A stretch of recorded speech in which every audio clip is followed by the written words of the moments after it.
Hey everybody, my name is Brian. I'm from Movieverse. I have come out of retirement early. That's right, early to react to something that came out this morning. I have been thinking about coming out of retirement on this channel for a while, and I haven't really figured out all the technology side of things or anything like that, as you can probably tell from camera quality and whatnot. But something came out this morning where I just knew that I had to have a video on it and give my thoughts and my insight. Not that I'm the most knowledgeable person on this subject, but it is something that I'm very passionate about, and that is Critical Role. And they have a new TV series coming out February 4th of 2022 called The Legend of Vox Machina, which follows the adventures from their first campaign. Critical Role is a live play D&D series where a group of nerdy-ass voice actors sit around and play Dungeons and Dragons. And like that little tagline says, they are all voice actors. They happen to be friends because they've all met working in the voice acting community. And they started a little home game of D&D way back in the day. And then in 2014, 2015, they started live streaming their D&D game for the world to see, and the rest was history. So this animated series, Legend of Vox Machina, follows that first campaign. Specifically, this first season follows a specific arc in that campaign called, or referenced to as, the Briarwood arc. So I've watched a lot of Critical Role. I've watched all of Campaign 1. I've watched a lot of it multiple times. I've watched all of Campaign 2.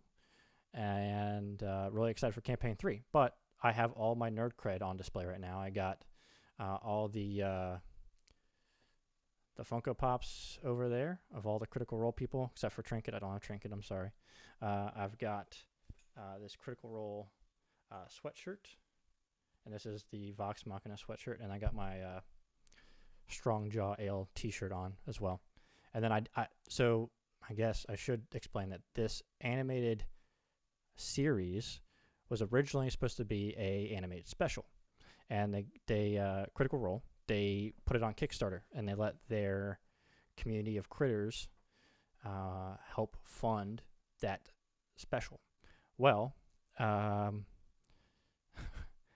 cast of Critical Role didn't really expect to be the highest funded film and video project ever on Kickstarter, with over 88,000 backers. I was one of those backers. I got my swag here. I have some other stuff too, but I was ready to break out all my wearable Critical Role swag. So hopefully that gives me some credibility when making this video. But yeah, so I'm blabbering on at this point. So let's go ahead and watch this title sequence for The Legend of Vox Machina. The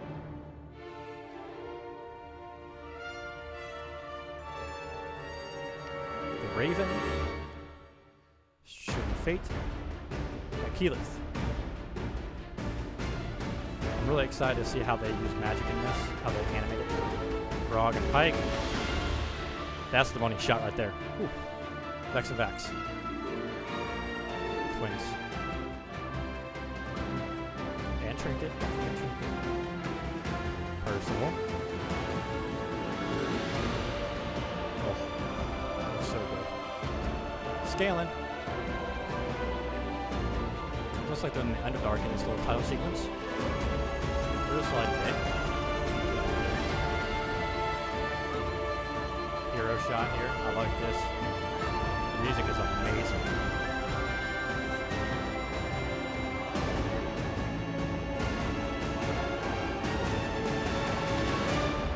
February 4th, 2022. On Prime Video. February 4th, 2022, Prime Video.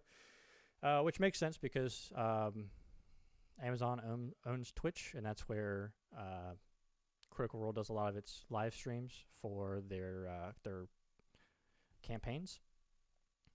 I'm going to go ahead and scroll back through some of this so I can bring up stuff that I want to talk about. So at the very beginning, we've got the Raven, which is a nod to the Raven Queen, which is a patron or a goddess of death in the pantheon of Exandria, which is the world that this story takes place. More specifically, the continent of Taldore, and we get a shot of Amon, which is what this raven is flying over. The yellow little bit of light there is the string of fate, which ties all these characters together and is heavily involved in some characters more than others, but you'll see that when we watch the show. Beautiful sight of Amon, great design. It's just amazing that these locations came out of Matt Mercer's brain and is now here for everyone to see.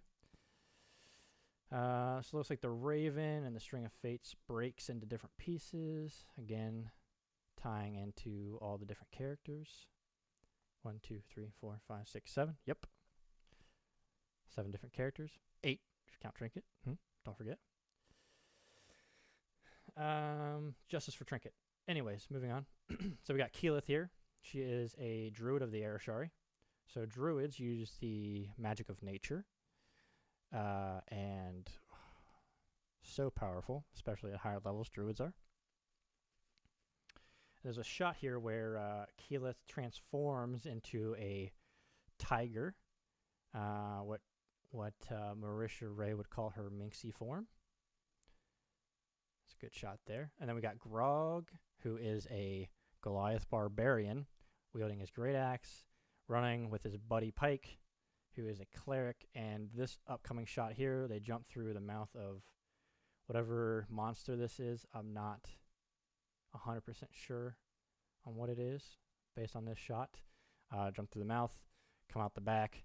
I mean, Pike is a badass. Let's be honest. This shot here got me so hyped. I mean, if that don't get your blood pumping, I don't know what will. Oh my gosh.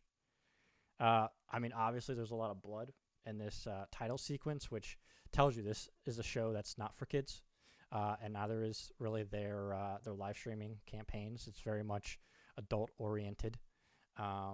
So the blood here is kind of just showing you that. Then we got the twins here, Vex and Vax, Vexalia and Vaxeldon. And I thought that these were gnolls, but I don't think that these are gnolls. I'm not 100% sure.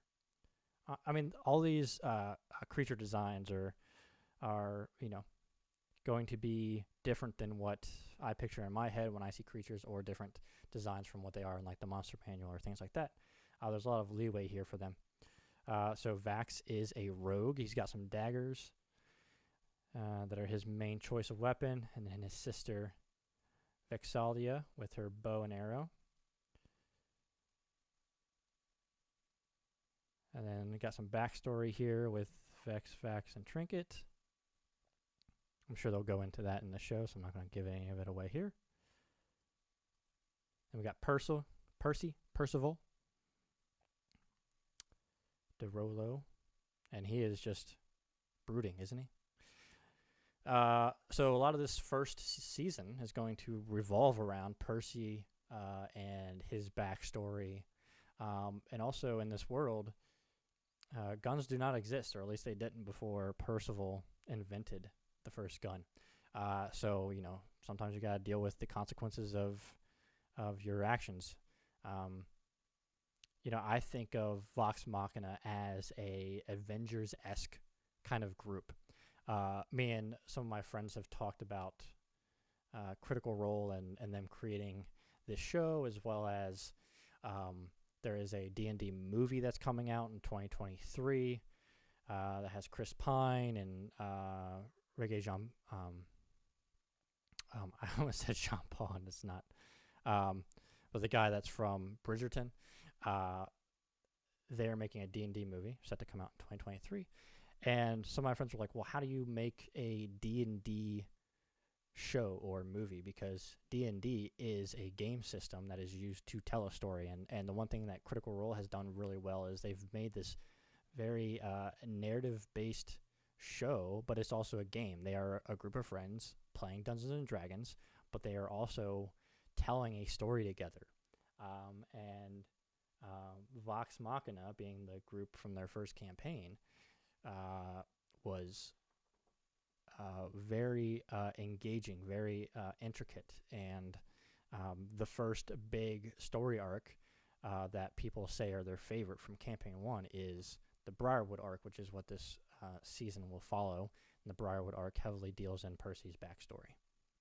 So how do you make a D&D show or movie mainstream? The same way that comic books became mainstream, right? You have a group of adventurers together that all have their own superpower, as you would say. Percy's being intellect, Grog's being his strength, Vax being this shifty rogue, Pike being a healer, Keyleth using magic of nature. It all lends itself very much so to a cinematic story. So I'm really excited to see how they use magic in this animated show. Moving forward after Percy. Oh, I did not notice that. Oh, this shot here at 33 seconds, they got a little shadow back there with eyes. I wonder who that is, for those of you who have watched the first campaign. And we got this shot of Percy walking away from his city of Whitestone. That's a beautiful shot there. I mean, the art on this show is just gorgeous, let's be honest. And then here we got our favorite bard, Scanlan. He likes to sing. He's also a magic wielder. Little backstory on Scanlan, the actor who plays Scanlan, Sam Riegel. When he made his character for the home game, which is where their campaign 1 started, it was a home game that they moved to streaming. He was like, what's the worst that I could be? What's the worst race that I could be in D&D? What's the worst class that I could be in D&D? And he settled on a gnome bard. Bards had always had a bad rap. It's like, okay, so you sing, okay, but you want somebody who has a little bit of pizzazz. Well, I mean, the way that he played Scanlan Shorthalt was nothing short of amazing. He tried to make the worst character and ended up making the best character. So integral to the team. Has one of my favorite moments in Campaign 1. And yeah, one of my favorite moments. It was so emotional. From Scanlan Shorthalt and Sam Riegel. But yeah, I don't want to get too much into Campaign 1 specifics, just because I don't want to ruin anything that happens on this show for people who haven't seen the original campaign. So, moving on, Scanlan Shorthalt on Bigby's hand, lifting him into the air. Again, we got the string of fates kind of intertwining here with all the different characters. I'm not sure what these monsters are. Looks like they're in a cave of some sort. There's some daylight, so it's not the Underdark, but it is a cave of some sort. It looks like they're all beaten down pretty bad, but they're all getting back up, getting back into the fight. And then moving forward a little bit more, we've got this hero shot of them on like this piece of land that's a little bit elevated, and it's just kind of the camera circling around them in this really cinematic view, with the environment changing, just kind of hinting at all the adventures that they go on. And then we got the shot of Amon with all of our heroes there. Hero shot, there's Trinket, fully grown Trinket with his armor on. Oh my goodness, I'm so ready for this. And then we have the title card here. Legend of Vox Machina on Amazon Original, February 4th, 2022. You know, I kind of already said it throughout going through this little title sequence and giving a little bit of perspective and insight. But that's how you make a D&D show or movie. You make them to be a Avengers type of team. Comic books were not mainstream before the first Iron Man came out, right? And then they built up to the Avengers. I don't think that you need to do a show for each one of these specific characters. I think that the first campaign really lends itself to having a show following a band of adventurers in a D&D campaign setting. specifically in Taldore, in Amman, in Exandria. And so, I mean, that's what we're getting. The first 2 episodes of this series will not be from anything that was live streamed for their campaign 1 as a way to bring on new viewers who don't know anything about Vox Machina to introduce themselves to the characters of the show. And they also released a short clip that I will probably also react to and give a little bit of thoughts on. I've already seen that clip as well. Again, once I watched these 2 clips, I knew I had to make a video and I had to talk about it because I'm that passionate about it. So, again, The Legend of Vox Machina from Critical Role and Amazon Studios comes out February 4th of 2022, a day before my mom's birthday, which is very important to me. So I'm super stoked for this. I mean, it's, like I said, I've watched a lot of Critical Role content. When they first announced this Kickstarter and they changed it from an animated special to an animated series, the hype was real, and it's been a long time coming. And the one thing I can say about Critical Role is they are quality over anything. So they are going to put all of their energy into making this as great as they can because, one, that's just who they are. They just want what they make to be good. They don't want to put anything out that is not ready to be out. There has been a couple delays because of COVID and everything. So it's been delayed a couple times, but that just goes to show that they are willing to delay it so that they don't sacrifice quality. And the other reason why I think that this show is going to be good because right now comic books are mainstream. They didn't used to be mainstream. They became mainstream with Iron Man, right? There's always a jumping off point for new IP. Critical Role as a campaign, huge, right? They have millions of followers now, millions of critters. Like I said, 88,000 backers. And this is a new way to get their IP in front of more eyes. And what that means is once this comes out, there are going to be more fans of Critical Role than there were before this comes out. And with the D&D movie coming out in 2023, that's coming out in 2022, if that D&D movie is done right, if this show is done right, which I think it will be, that's going to make the next cinematic IP is going to be D&D. It's going to be Dungeons and Dragons. There are campaigns in Dungeons and Dragons that they can pull from. There's lore that they can pull from to make original stories. But what does Hollywood love more than anything else? An existing IP. Something that is proven to be successful.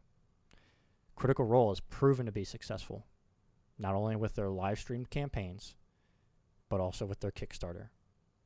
So if The Legend of Vox Machina is a successful TV show, it's a successful IP. What does Hollywood love more than anything? A successful IP that is proven to make money so that they can invest more into it and make more off of it. So I think The Legend of Vox Machina, if successful, will go on to even bigger and better things. Will it become a live-action movie one day? Who knows? Part of me hopes so. The other part of me is completely fine with having the original creators of Critical Role with 2 hands on the wheel, which is what they got with Legend of Vox Machina thanks to the support from the critters. All right. Enough of me gushing about Critical Role and The Legend of Vox Machina. If you're a critter and you're watching this, comment below. Let me know what you thought about the Legend of Vox Machina title sequence. If you're not a critter, comment below. What do you know about D&D? Do you think it's... I will admit, before I started watching Critical Role, I had a group of friends ask me to play Dungeons & Dragons with them, and I'm like, I'm a nerd, right? I've got all these Funko Pops. I got all these movies. I was super into comic book movies. I consider myself a nerd, but I was just like, I don't think that the D&D is for me, right? And then I started to research, and I found Matt Mercer, and I found Critical Role, and it showed me what D&D actually was. And now I play D&D. Anybody who plays D&D knows that schedules are the bane of the campaign's existence, but I play D&D with my friends at least once a month. And after I was introduced to it, I mean, there was no going back, to be honest. So super excited for this. So if you're not familiar with D&D or Critical Role or Vox Machina, comment down below what you thought of this title sequence. Also, you know, you can talk about the also the little scene that they released as well. Hopefully we'll start to get little bits of media here and there, maybe showing you guys a little bit more of the show, because I know that you're not getting a lot of context from this title sequence. But does this pique your interest if you've never heard of Critical Role or D&D? Or if you've heard of it but you've never interacted with it? Does this interest you? I think it should. What's the difference between this and seeing something with like the Avengers on it, right? It's a group of heroes.